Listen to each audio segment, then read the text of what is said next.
Sziasztok! Sziasztok! Néhány Mikrotik termék jöttünk, amelyeknek ráncfelvarrása már ideje elérkezett, és ezeket a termékeket fogjuk áttekinteni. Elsőnek is az általatok jól ismert Hex. Nem egy mai darab, és a Mikrotik úgy érezte, hogy némi javításra, fejlesztésre szorul. Zsombor, nézzük meg, hogy mi történt ez alatt a fejlesztés alatt. Ő a régi verzió, az új verzió sem fog sokba külsőleg különbözni. Hát, itt az új Hexünk, a Hex Refresh. Igazából már kapjuk a megszokott kis dobozkánkat, amúgy igazából egy picit változott, mert ez a típusú doboz, ez már ugye a 750-es óta velünk van, Így van. amióta ezek a szériák futnak.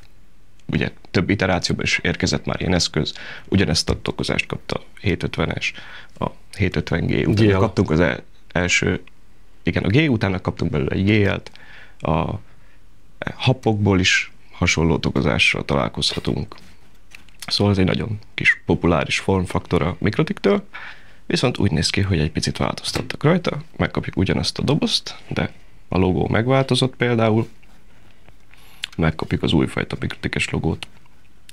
Maga az eszköz, amellett, hogy külsőre nagyon hasonlatos, ugyanúgy hozza nekünk a 5 darab gigabites portot, mint az előző szériák.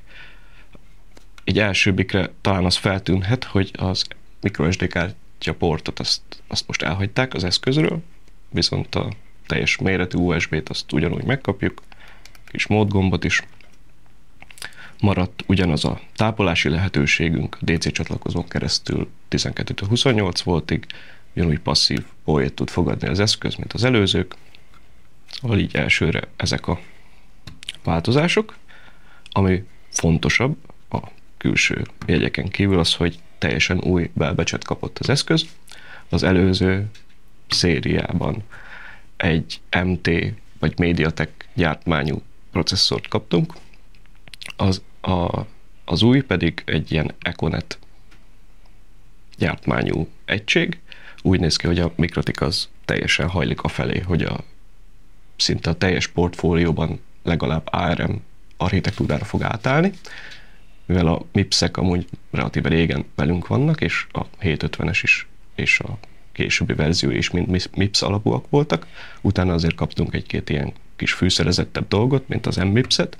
Ugye ez már több magos processzor volt, viszont most ugye a Mikrotik a felé tendál, hogy minden ARM lesz, legalábbis ezt tapasztaljuk, főleg a kisebb eszközökben.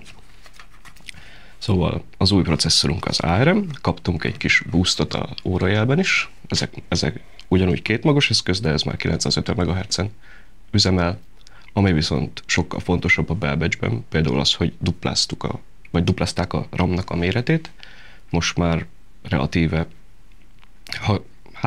kisebb környezetben, de amúgy hasonló okosságokat is meg tudunk vele csinálni, mint az esetleg nagyobb eszközökön, mondjuk a 4011-esen, hogy futtathatunk rajta akár egy virtuális routert, vagy egyéb szimpatikus virtuális eszközt például, ami szokott populáris lenni, ez a Pi-hole nevezetű DNS szűrőrendszer, az is valószínűleg tök jól fog működni, persze bizonyos korlátok mellett, ugye, mert azért nem annyira acélos a gépünk, mint mondjuk egy 4011-es, de egy kis irodai környezetben, ahol nincs igény például arra, hogy legyen vanon multigigabit, ott teljesen jól tud szuperálni egy ilyen kis eszköz is. Szóval végül is képességben relatíve elég erős bővítést kaptunk, és ugye árban meg szinte ugyanaz a termék. Esetleg futtathatunk rajta ugyanúgy dúdot, vagy ami szimpatikus, bár mondjuk azért a microSD port az jól jöhetett volna ilyen felhasználásra, de ugye megkapjuk ugyanúgy az USB-t, szóval be tudunk dugni akár egy pendrive-ot, vagy egy külső merevelemezt arra, hogyha logolni akarunk rajta, vagy egyéb hasonló feladatokat szeretnénk vele ellátni. Magyarán szóval az otthoni usereknek és a kisirodáknak egy nagyobb teljesítményű eszközt adott piacra ráncfelvarva a Mikrotik. Igen, és ami még ilyen szempontból fontos lehet, hogy a VPN teljesítményt azt kicsit megtolták rajta, az új processzor az mondjuk egy olyan 20%-kal jobban tud teljesíteni ilyen feladatban, Ugye manapság már eléggé elvárható az, hogy mondjuk OVPN vagy WireGuard vagy hasonló VPN-es rendszereket használjunk, és ebben kapunk egy kis boostot. Szerintem nagyjából ennyit lehet a új eszközről tudni. Egyébként a csomagolás egy picivel változott. Igen, még praktikusabb, még kisebb lett, de ez igazából a végfelhasználók számára nem jelent túl sok információt. Nézzük meg, mi a következő eszköz, amit a Mikrotik ránc felvart. Ez a WAP-nak a AX-es verziója.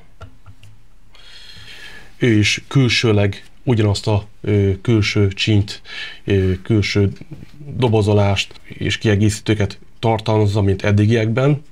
A belseje változott egy kis mértékben. Zsombor, mi az, ami változott benne? Hát ugyebár korábban, ami nagyon hasonló eszköz volt, az a WAP AC volt. Így van. Nagyon Igazából, kedvelték. Igen, elég kedvelt eszköz, mert relatíve jól használható, eléggé. Több funkciósan lehet használni beltérbe, kültérbe, kis irodákba, otthoni felhasználásra, alapvetően sok mindenre alkalmas, és aránylag megfizethető áron elég nagy teljesítményt lehetett vele elérni, ezzel talán még nagyobb területet lehet kiszolgálni. Igen, szóval ugye alapvetően megkapjuk a megszokott külbeltéri házat, ami amúgy nagyon praktikus, mert akár használhatjuk beltérben, de ugyanúgy mondjuk kültérben rendezvényeknél, vagy benzinkutaknál, ATM-eknél bárhol fel lehet rakni az eszközt, mert eléggé jó kis időjárás álló, meg könnyen rögzíthető. Szóval igazából megkapjuk ugyanazt az eszközt, mint a WAP AC, ugyanúgy ez a két részű doboz, az alja ugyanúgy alumíniumból van a hűtés érdekében, de külsőben pedig megkapjuk ugyanúgy ezt az zárt műanyagházat. Hát belsőben annyi változott, hogy ugye a Mikrotik is inkább ilyen ebben az esetben is az egységesítés felé tendál, szóval nagyjából hasonló belbecset kapunk, mint mondjuk a HAP AX négyzet esetében. Ugye ugyanaz a processzor, egy kicsivel kevesebb RAM-ot kapunk, ugye ő elsődlegesen nem egy kis iroda, meg kiszolgálásra van kitalálva, hanem főleg csak ugye access point feladatokat lát el, bár igazából ugye, mivel ugyanúgy router-OS fut rajta, szóval azért ennél bonyolultabb dolgokat is meg tud csinálni az eszköz, de ugye ez már csak a felhasználás kérdése.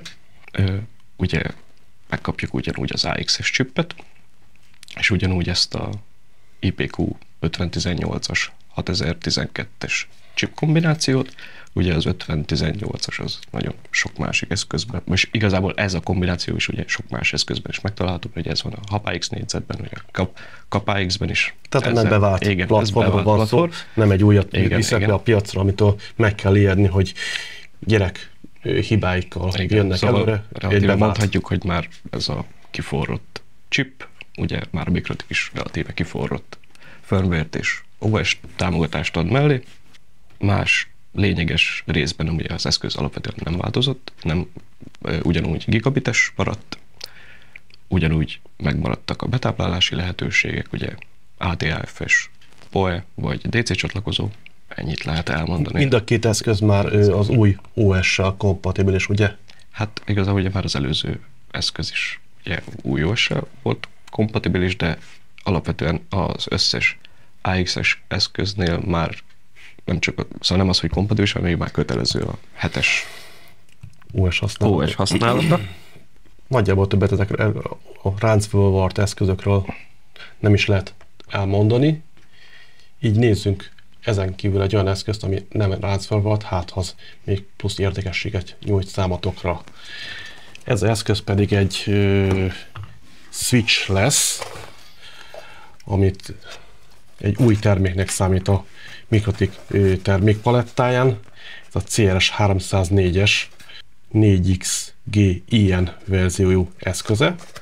Ezt egy ilyen multi felhasználásra tervezze a Mikrotik a ő elmondások alapján, szerverparkokba, kisirodákba, otthonra, SOS megoldásként, ha valami tönkre megy, és oda kell szaladni, és egy kis eszközt lerakni, eléggé a kialakításában segít is, mert egy óriási hűtőbordát kapunk szinte az eszközként, Nézzük is meg, Zsombor, hogy mit tud az eszköz, és miért van rajta ekkora hűtőborda?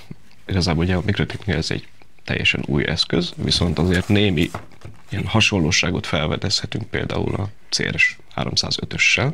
Igazából majdnem azt a méretfaktort megkapjuk, viszont itt ugye az SFP Plus portok helyett kapunk 4 darab multigigabites, 10G-s rezes portot, ami amúgy mondjuk úgy, hogy hiányzott már, mert igazából a Mikrotiknél relatíve még elég kevés olyan eszköz van, ami ugye natívan 10G-s rezes multigigabitet támogat, és azért ez jól jöhet, hogy relatíve egy kompakt, megfizethető áru eszközzel nem kell külön játszani, hogy SFP modulokat vegyünk bele, hanem megkapjuk a 10 gigabitet, meg ugye a szokásos mikrotikes feature-öket. Szóval külsőleg némi hasonlóságot mutat, viszont ugye mivel ez nem cserélhető portos, és tapasztalataink alapján a multigigabites, főleg a 10 gigabites csippek, azok mondjuk eléggé melegednek. Ez úgy néz ki, hogy a Mikrotik erre számított azzal, hogy az eszköz kapott egy nagyon szép nagy hűtőbordát, hogy passzívan tudja hűteni az eszközt, szinte a teljes házat ugye körülveszi, egy ilyen szendvicsként. Alapvetően ugye megkapjuk a 4 darab 10 gigás portot, kapunk még egy gigabites portot, ami használhatunk ilyen out-of-band management portként, vagy mondjuk például, hogyha fölvérezni akarjuk az eszközt, vagy egyéb okosságokat akarunk. Itt poén is meg lehet táplálni adott esetben az eszközt, ugye? Igen, itt poén is meg lehet táplálni adott esetben az eszközt, és így cserébe nem foglal helyet mondjuk a 10 gigás portokból, hogyha esetleg nincsen lehetőségünk arra, hogy egy 10 gigás poéval rendelkezzünk. Alapvetően az eszköz a PoE mellett eléggé széles körű táplálási lehetőségeket minden kapott. Teszik. Szinte mindent teszik, igen, és ugye redundanciát is azáltal meg lehet oldani az eszközzel, mert ugye kapunk egyszer egy ATLF-es PoE bemenetet, megkapjuk mondjuk az relatíve újabb fajta soros DC csatlakozót, amit pár Mikrotik eszközzel már találkozhatunk, mondjuk úgy kb. Ugye 2009-es óta igen. Van ez az új csatlakozó, standard a Mikrotiknél, és emellett még megkapjuk a klasszikus DC csatlakozókat, ráadásul 2 opcióval. Tehát egy redundáns betáplálást is ugyanúgy meg lehet valósítani az eszközzel. Igen, vagy akár tudunk... Vagy failover. Igen, failovert, vagy redundanciát ugyanúgy meg tudjuk csinálni, hogy táplálhatunk poén, DC csatlakozón, meg a sor kapcsos DC csatlakozón is, és akkor kvázi kapunk egy eléggé jó redundanciát, igen. Mit tud a processzor és milyen memória van ebbe elhelyezve? Mire tudunk vele számolni, mit tudunk vele megoldani, hát, mint switch? Ugye alapvetően a processzor az ugyanúgy a Marvellnek ez a 9300-as szériája. Nagyon hasonló, mint az újabb Mikrotik eszközökben, ugyanúgy kapjuk a L2-es L3-as feature-öket, amit már az újabb Mikrotikekben tapasztalhatunk. Emellett ugye a chipben van beépített ARM processzor, a Router OS-es feladatokat akarunk vele ellátni, de ugyanúgy használhatjuk Switch OS-sel vagy Router OS-sel az eszközt. Attól függ, hogy mire van igényünk, hogyha egy kicsit butább, de gyorsabban bootoló, csak nagy teljesítményű eszközre van szükségünk, akkor ugye használhatjuk a Switch OS-t, viszont hogyha szeretnénk L3-as vagy Mikrotik Router OS feature-öket is használni, akkor ugye Router OS-sel is használható az eszköz. Bár külsőre ugye nagyon hasonlít a 305-öshöz, a Switch, viszont ez egy másik processzort kapott, ez a 98DX2528-ast kapta. RAM-ban ugyanúgy megkapjuk a fél gigabájtot, mint a 305-ös esetében, viszont kaptunk egy kicsivel több flash-t az OS-nek, 16 helyett 32 megabájtra bővült ilyen szempontból, és ez az újabb processzor, ez egy kicsit acélosabb órajelben is, 800 MHz helyett itt már 1200 MHz-en mennek a ARM magok a processzoron belül, de ugyanúgy ezt a Marvell architektúrát kapjuk, mint az újabb Mikrotik switch-ek esetében. A Mikrotiket alapvetően ezt az eszközt asztali megoldásként tervezte, azért is nevezte el ilyen-ként, viszont több olyan kiegészítő funkciót ad hozzá, amivel ezt több mindenre tudjuk bővíteni, mint például a dincsére, rögzítésre való megoldást, amit oldalt találunk. Tehát tényleg egy olyanra találták ki, ahol az eszköz szerverfarmukban, rexekkönyvekbe is könnyen elhelyezésre kerülhet. Igen, ilyen szempontból tényleg nagyon univerzális az eszköz rögzítésben, valamint ugye az, hogy megkapjuk a 10 gigás portokat, ezáltal például olyan környezetekben is jól tud muzsikálni, ahol mondjuk contentgyártás van, hogyha mondjuk például egy videós helyen szükségünk van egy nagyobb teljesítményű switchre, akkor ugye ez nagyon alkalmas lehet erre a feladatra, mert egy kompakt, könnyen integrálható különböző ilyen rekkes megoldásokban. Ugye manapság egyre nagyobb igény van az ilyen médiagyártásnál a nagyobb teljesítményekre, és itt már a 10 gigabites hálózat sem mondjuk túllövés. A belső irodai használatban mindenképpen egyre többen használnak gigabit feletti átvitelt, tervezők és egyéb gyártás folyamatoknál is felmerül. Már nagyon kellett a piacnak egy olyan eszköz, ami ekkora teljesménnyel úgy tud működni, hogy nem kell SFP irányba hozzányúlni. Mind a 3 termék elérhető a raktárkészletünkön, és elérhető a Mikrotik kínálatában is. Csak ajánlhatom őket, ismerkedjetek velük, és vegyétek őket. Köszönjük. Köszönjük, sziasztok! Sziasztok!